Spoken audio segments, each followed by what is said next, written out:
Good afternoon, everyone, and welcome to the final Newswave sports segment of the semester.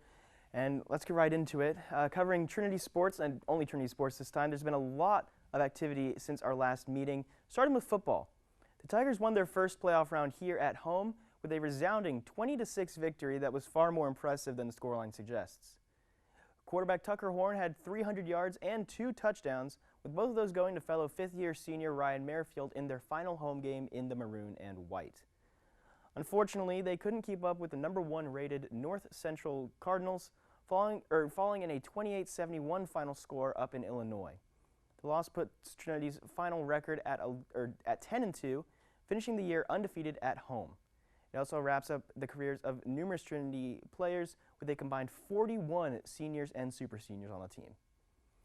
Additionally, Trinity volleyball moved through the NCAA regional tournament with 3 straight victories, though these did not come as easy as the others throughout the year.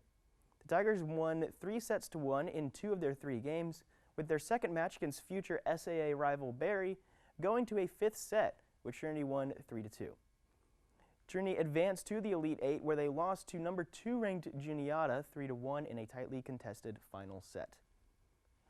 On to basketball. Both the men's and women's teams have played outstandingly to this point in the young season, with the men undefeated at 5-0 and the women at 4-1.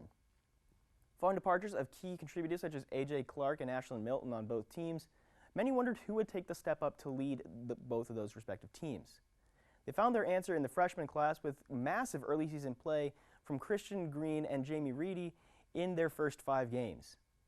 Green opened the season with incredible play throughout the opening 5 games, breaking in his career with 2 massive dunks against Mary Hardin Baylor on Tuesday night. The men won their match against the Crusaders in dominating fashion with an 83-64 final and have won all 3 home games by a combined score of 256-210. Over on the women's side, Trinity got off to some big early season wins, but fell in their most recent game in Abilene, Texas against Hardin-Simmons University.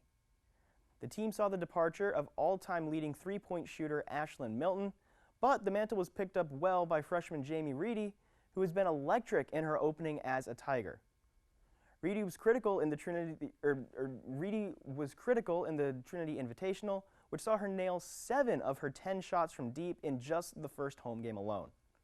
Reedy has gone 17 of 30 on the season from deep so far, the best of anyone on the team so far this year. After their basketball games later today, both teams will take a break for finals before they return to the court on December 15th and December 16th to play back-to-back conference opponents here at home.